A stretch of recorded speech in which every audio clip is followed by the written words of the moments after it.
साथियों नमस्कार। साथियों, संसद का सत्र चल रहा है और संसद के सत्र में दो तीन आवाजें काफी ज्यादा गूंज रही हैं। एक तो विपक्ष की तरफ से, विशेष तौर पर राहुल गांधी की तरफ से अडानी का नारा काफी ज्यादा गूंज रहा है, और दूसरा इस बात का खुलासा हो चुका है कि राहुल गांधी और अन्य ताकतें किस प्रकार से मिलकर के इस देश में अपने एजेंडा चला रही हैं। जी हां, मैं आपको एक एक करके सारी बातें बताता हूं और तस्वीर क्लियर करता हूं। देखिए, एक ग्रुप है OCCRP, ये काफी चर्चा में है आजकल। इसकी फुल फॉर्म है organised crime and corruption reporting project. ये कई पत्रकारों का एक ग्रुप है। इसमें दुनिया के लगभग 250 पत्रकार शामिल हैं, 250 से 280 पत्रकार शामिल हैं, और सबका काम है मिल करके ऐसी रिपोर्टिंग करना, ऐसे खुलासे करना जो अन्य अखबार नहीं कर पाते, और ऐसे बड़े बड़े खुलासे ये अखबार करता है, ये ग्रुप करता है, जो बड़ी बड़ी ताकतों को हिलाने की ताकत रखते हैं। इस ग्रुप का कहना यह भी है, इन पत्रकारों का कहना यह भी है कि हम इंडिपेंडेंट हैं, हम किसी सरकार के कहने पर काम नहीं करते, किसी सरकार से फंडिंग नहीं लेते और किसी के इशारे पर काम नहीं करते। यह इस बात का दावा करता है। लेकिन मसला यह हुआ कि अभी कुछ दिन पहले फ्रांस के ही एक न्यूज़पेपर ने, मीडिया पार्ट जिसका नाम है, उसने खुलासा किया कि जो ये OCCRP खबरें प्रकाशित करता है या जो भी रिपोर्टिंग करता है, ये ऐसा नहीं है कि इंडिपेंडेंट है, ये अन्य ताकतों के इशारे पर करता है, और ये दुनिया के कई देशों से फंडिंग लेता है और सबसे ज्यादा फंडिंग US से लेता है। ऐसा खुलासा किया है फ्रांस के अखबार ने। आप कहेंगे ठीक है, ये सब करता है तो हम इसकी चर्चा क्यों कर रहे हैं, ये तो बड़ा पहली बार सुनने वाला नाम है। हम चर्चा इसलिए कर रहे हैं कि आज राहुल गांधी जिस अडानी के मुद्दे को लेकर के संसद में हंगामा कर रहे हैं, वो अडानी की फेक रिपोर्ट इसी ने छापी थी। कुछ समय पहले हिंडनबर्ग की रिपोर्ट आई थी और अडानी को लेकर के बदनाम करने की कोशिश करी गई थी, इसी ने छापी थी। कुछ समय पहले मणिपुर का जो एक वीडियो आया था, एक महिला के साथ बर्बरता जो हो रही थी 2023 में, इसी ने प्रकाशित किया था। पेगासस रिपोर्ट आपने सुनी होगी। पेगासस एक वायरस है, पेगासस सॉफ्टवेयर है जो इजराइल से भारत ने लिया है, और भारत की सरकार कई लोगों के मोबाइल में उसे भेज चुकी है और उनके मोबाइल की खुफिया जानकारी प्राप्त कर रही है। इन लोगों में पत्रकार भी शामिल है, नेता भी शामिल है, अन्य लोग भी शामिल है। ये आपने सुना होगा। वो पेगासस की रिपोर्टिंग इसने करी थी। उससे पहले आपको याद होगा, हमारे देश में समय समय पर ऐसे मुद्दे, कभी राफेल का घोटाला, कभी चाइना का कोई मुद्दा, ऐसी चीजें आती थी जिससे देश में एक खबर सेट हो जाती थी और सब उसी पर चर्चा कर रहे होते थे, और वो बाद में पता चलता था झूठी थी। लेकिन जब तक वो अपना अब जब तक उसका वेरिफिकेशन होता, ये सही है गलत है क्या है, वो डैमेज कर चुकी होती थी। वो सब ये छापता था, और ये अगर एक बार खबर छाप दे, उसको पकड़ लेते थे राहुल गांधी। और इसकी सबसे बड़ी बात यह थी कि जब भी संसद का सत्र स्टार्ट होता है, जैसा कि आपको पता है, साल में 3 बार संसद का सत्र होता है। एक बजट सेशन होता है जनवरी के अंत में, फरवरी के आसपास, एक जून जुलाई में होता है मॉनसून सेशन, एक अभी चल रहा है दिसंबर में विंटर सेशन। जब भी संसद का सत्र स्टार्ट होता है, उससे जस्ट पहले इस टाइप की एक खबर सामने ला देता है ये। उस खबर को पकड़ के राहुल गांधी संसद में हंगामा करते हैं। हंगामा इस कदर होता है कि संसद चल नहीं पाता है, और संसद में कोई भी कार्यवाही एक डिसिप्लिन्ड वे में हो ही नहीं पाती है। इस देश में एक नया नारा सेट हो जाता है, कभी अडानी को लेकर के, कभी हिंडनबर्ग को लेकर के, कभी पेगासस को लेकर के, कभी किसान आंदोलन को लेकर के, कभी मणिपुर को लेकर के, कभी लद्दाख को लेकर के, तो कभी राफेल को लेकर के। ये सब जो टॉपिक्स हैं, ये इन्हीं एजेंसियों द्वारा दिए जाते हैं। जब मीडिया पार्ट ने खुलासा किया तो यह पाया गया, अच्छा, ये जो मामला है ये भी सुधांशु त्रिवेदी ने उठाया था राज्यसभा में, तब ये बात सामने आई और इस पर फिर विमर्श हुआ पूरी दुनिया में। और निकल के जो बात सामने आई वो ये थी कि ये जो OCCRP नाम का संगठन है, ये $47 मिलियन लेता है US से। $14 मिलियन लिए इसने यूरोपियन कंट्री जैसे Britain, Sweden, Denmark, Switzerland, Slovakia, France से। $1.1 मिलियन लिए हैं यूरोपियन यूनियन से जब से ये बना है। और टोटल जो फंडिंग ये लेता है एक साल में, उसकी 70% फंडिंग, ये इसका 70% जो एनुअल बजट है 2014 से लेकर के 2023 तक का, इन 10 सालों का, ये 70% बजट दूसरी सरकारों के द्वारा प्राप्त किया गया धन है। ये कहता है ना, 1 रुपया भी नहीं लेते, 70% रुपया इसने दूसरों से लिया है, और इसमें भी 52% ऐसा है जो US सरकार से लिया है। अब US सरकार या कोई भी सरकार अगर किसी मीडिया ग्रुप को पैसे दे रही है तो ऐसे चंदे के रूप में तो देगी नहीं, अपना इंटरेस्ट भी कुछ ना कुछ साधना चाहेगी। और मान लिया कि अगर दे रही है, और रिपोर्टिंग के इसलिए दे रही है कि निष्पक्ष रिपोर्टिंग होनी चाहिए, पर रिपोर्टिंग निष्पक्ष तो है ही नहीं, वो तो झूठी रिपोर्टिंग है। बाद में खुद सामने आ जाता है कि झूठ था। जब पेगासस का मामला आया था, राहुल गांधी ने उठाया उसको कि भाई हमारे फोन की जांच करी जा रही है, हमारे फोन को निगरानी में रखा गया है, स्पाई हो रहा है, वगैरह वगैरह वगैरह। कोर्ट ने कहा ठीक है, आपके फोन का अगर स्पाई हो रहा है तो आप अपना फोन दीजिए, हम अभी पता करते हैं इसमें पेगासस वायरस है या नहीं है। तो राहुल गांधी ने अपना फोन देने से मना कर दिया। अब जानिए इस बात को। तो ये तो फंडिंग की बात हो गई। अब आपको मैं क्रम बताता हूं किस तरह से इन्होंने पिछले 3 साल में हमारे देश में ट्रेंड सेट करने का प्रयास किया है। देखिए 2021 की बात करते हैं। 2021 में बजट सेशन स्टार्ट होना था, यानी कि जनवरी फरवरी की बात है। तो बजट सेशन के स्टार्टिंग से पहले एक मुद्दा सामने आता है फार्मर प्रोटेस्ट का, कि किसानों ने आंदोलन कर दिया। उस बात को लेकर राहुल गांधी ने हंगामा किया। उसी साल 2021 के मॉनसून सेशन से पहले पेगासस की रिपोर्ट वाला मामला सामने आता है। उसी प्रकार से 2023 में जनवरी में जब बजट सेशन स्टार्ट हो रहा था, उससे पहले अडानी की वाली रिपोर्ट सामने आ गई थी, हिंडनबर्ग वाली। उसी प्रकार से जब 2023 में जनवरी में जब सेशन स्टार्ट होने वाला था, तो बीबीसी की एक डॉक्यूमेंट्री आई थी। बीबीसी टाइप का एक नेटवर्क है, न्यूज नेटवर्क है, जो भारत के मोदी सरकार के खिलाफ ही रहता है। तो इन्होंने एक डॉक्यूमेंट्री जारी करी थी मोदी के ऊपर, जिसमें दिखाया गया था कि मोदी ने किस तरह से गुजरात में दंगे कराए थे। उसी साल 2023 की जुलाई में मणिपुर वायलेंस का वीडियो जारी हुआ था, वो महिला वाला। जो वीडियो पुराना था, लेकिन टाइमिंग देखिए, उसको रोका गया था कि उस टाइम रिलीज करेंगे जब संसद में राहुल गांधी इस मुद्दे को उठाएं, देश में नैरेटिव बने और देश के लोगों में एक नफरत का भाव जागृत हो जाए मोदी के प्रति। और आप देखिए मणिपुर वाले कांड को लेकर के कई लोगों में आज भी नाराजगी है। उन्हें लगता है कि मोदी कुछ कर नहीं रहे, और जबकि किस तरह से चीजें करी गई हैं आप देखिए इस चीज को। उधर आप देखेंगे इस साल 2024 में जब बजट सेशन स्टार्ट हुआ था चुनाव से पहले, तो कोविड-19 की वैक्सीन को लेकर के भी एक रिपोर्ट प्रकाशित करी गई थी। और इस साल तो चुनाव से पहले ऐसे कई काम किए गए हैं जिसमें यह कोशिश करी गई है कि कैसे भी मोदी सत्ता में ना आ पाए। डिक्टेटरशिप वाला वीडियो आया था, आपको याद हो, एक के बाद एक रेल हादसे हो रहे थे, एक के बाद एक पेपर आउट हो रहे थे, एक के बाद एक आंदोलन हो रहे थे, चाहे किसान आंदोलन हो, चाहे लद्दाख का प्रोटेस्ट हो, चाहे मणिपुर वाला मामला हो। एक के बाद एक ऐसी खबरें सामने आ रही थी, अडानी को लेकर के तो आ ही रही थी, जैसा कि आपको पता है। एक के बाद एक ऐसी खबरें आ रही थी जिससे कि मोदी की छवि खराब हो सके। और बाद में रशिया ने भी बोला था कि यूएस और ये डीप स्टेट यानी कि ऐसे लोग जो पर्दे के पीछे रहते हैं और दुनिया की बड़ी बड़ी ताकतों को कंट्रोल करने की क्षमता रखते हैं, इन्हें डीप स्टेट कहते हैं। डीप स्टेट में वो सब लोग शामिल हैं जो बड़े बड़े बिजनेसमैन हैं, जो एक्स नेता हैं अलग अलग देशों के, जो कभी प्रेसिडेंट रहे हैं, कभी प्राइम मिनिस्टर रहे हैं, इस टाइप के लोग हैं। और ये मीडिया हाउसेस भी हैं। ये सब मिलकर के दुनिया में चाहते हैं कि इनके टाइप की चीज़ें रहें, इनके टाइप की सरकारें रहें, इनके तरीके से चीज़ें चलें। और कोई इनके खिलाफ चलता है तो उसको इस तरीके से नीचे धकेलने का काम करते हैं। तो ये सारी चीज़ें जो चल रही थी एक के बाद एक, हम सबको लग रहा था कि भाई हमारे देश में जो है बड़ी दिक्कतें हैं, मोदी जी तो कुछ कर ही नहीं पा रहे हैं। विशेष तौर पर मणिपुर का इशू, मणिपुर का जैसा कि आपको पता है कि मणिपुर में आज भी मसला गंभीर है।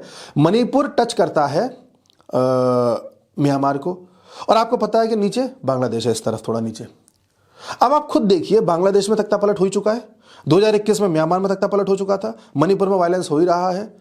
तो कहानी ये बनती है कि इन तीनों क्षेत्रों में अगर कुछ गड़बड़ है, इसका मतलब गड़बड़ कोई बड़ी है और कोई और करा रहा है। और ये जो गड़बड़ करा रहा है वो अपना कोई इंटरेस्ट देख रहा है। तो ये जो यूएस है यहाँ पर चाहता है कि अपना एक बेस बना ले, और बेस के तौर पर चाहता है एक छोटा सा देश बना ले। इस देश में थोड़ा भाग बांग्लादेश का आएगा, थोड़ा म्यांमार का आएगा, और भारत का मणिपुर और मिजोरम आएगा। इस देश को नाम दिया जाएगा जालिंगम का, कोई इसे जालिम भी कह रहा है। और यहाँ पर किस तरह से एजेंट मिलकर के लोगों को भ्रमित कर रहे हैं, लोगों के कान भर रहे हैं और वायलेंस करा रहे हैं, इसके बारे में वीडियो पर चर्चा कर चुका हूँ। वर्ल्ड अफेयर्स इनसाइट्स पर लाइव चर्चा करी थी मैंने अभी 3-4 महीने पहले। उसके बाद बांग्लादेश में प्रोटेस्ट हुआ था। तो साथियों, जब भी कोई चीज होती है तो हमेशा डॉट्स को कनेक्ट किया कीजिए। जब तक डेमोक्रेट्स रहे हैं यूएस में, पिछले 4 साल से बाइडेन है, बाइडेन तो एक पपेट है, पीछे ओबामा है, तब से पूरी दुनिया में देखिए कितने हंगामे हुए। रशिया यूक्रेन हुआ, अजरबैजान अर्मेनिया हुआ, इजराइल हमास हुआ, इजराइल ईरान हुआ, अब सीरिया में बवाल चल रहा है। ये तो युद्ध हो गए। इसके बाद अगर आप देखें तो सत्ता परिवर्तन कितने हुए हैं। म्यांमार में सत्ता परिवर्तन हुआ 2021 में, सबसे पहले तो वही हुआ था। कई लोगों को याद नहीं रहता, लेकिन वहां पे तख्ता पलट हुआ है। अच्छी खासी सरकार थी पहले वहां पे, अब वहां पे मिलिट्री आ गई है। फिर पाकिस्तान में हुआ, फिर श्रीलंका में हुआ, फिर बांग्लादेश में हुआ। मालदीव ने किस तरह से रुख बदला आपको पता है, हालांकि वो चाइना के इन्फ्लुएंस में था। बट ये 3-4 देश तो भारत के अड़ोस पड़ोस की मैंने आपको बता दिए। अफगानिस्तान में तालिबान आ गया, ईरान के राष्ट्रपति को मार दिया गया। तो ये सब इत्तेफाक नहीं है जी। कोई है जो चाहता है कि उसकी सत्ता यहां पे कायम हो इस क्षेत्र में। भारत में देख लो कितने आंदोलन हुए। वो तो अच्छा है, मोदी जी ने कभी भी फार्मर प्रोटेस्ट के नाम पर जो ये खालिस्तानी लोग ऊधम मचा रहे थे, इन पर कभी गोली नहीं चलवाई या पुलिस की कोई लाठी नहीं चलवाई। अगर पुलिस एक लाठी भी चला देती ना, तो ये लोग इतने उग्र हो जाते कि बांग्लादेश जैसा कांड हो जाता। ये मोदी जी की सूझबूझ थी कि इस चीज़ को ठंडा कैसे करना है। ये लोग तो लाल किले पे चढ़ गए थे, आपको भी याद होगा 2021 में। तो साहब पूरा मामला ऐसे सेट किया गया था कि एक बार बस जनता सड़कों पे आ जाए फिर तो हम देख लेंगे वाली स्थिति। और जनता सड़कों पे कब आती है? जनता को कोई मुद्दा देना होता है। ये लगातार मुद्दे ही दिए जा रहे हैं। आप खुद देखिए, आपके सामने जब भी अडानी या अंबानी का नाम लिया जाता है तो एक घृणा की भाव पैदा होता है हमारे अंदर, ये कॉमन आदमी के अंदर, जबकि इन लोगों का कोई दोष ही नहीं, अपना पैसा लगा के पैसा बना रहे, आप पे पैसा आप बना लीजिए।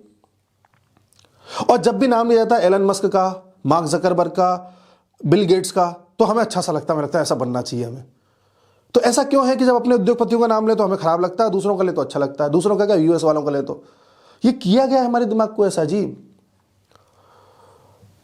अब आप खुद बताइए, जब भी अडानी को कोई भी प्रोजेक्ट मिलता है विदेश में, मान लो कहीं पर सी पोर्ट का निर्माण का प्रोजेक्ट मिल गया, वो पहले मिलने वाला था चाइना को, अडानी ने अपना पैसा लगा दिया था, उसको मिल गया, तो चाइना को तो दिक्कत होगी। दूसरे नंबर पर दिक्कत होती है यूएस को। खबरें आती है तब उल्टी सीधी, ये जो है OCCRP, इसने खबरें छापी अडानी के खिलाफ कई सारी कि केन्या के लोग खुश नहीं है, यहाँ के लोग खुश नहीं है, वहां के लोग खुश नहीं है। और तीसरी दिक्कत होती है राहुल गांधी को।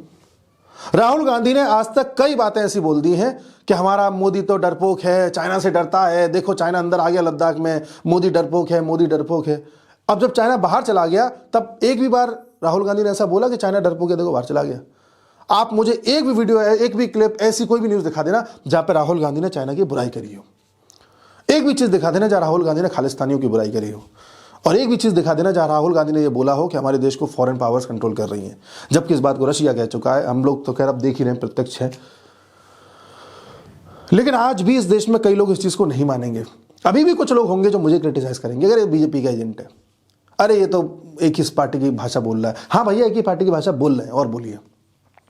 अगर नहीं बोल रहे तो आप मुझे एक पार्टी ऐसी बता दो, अपनी तरफ से एक पार्टी ऐसी बता दो इस देश की जो खालिस्तानियों के खिलाफ खुल के बोलती हो, बांग्लादेश में हिंदुओं के साथ जो हो रहा है उसके लिए बोलती हो, यूएस क्या करता है उसके लिए बोलती हो।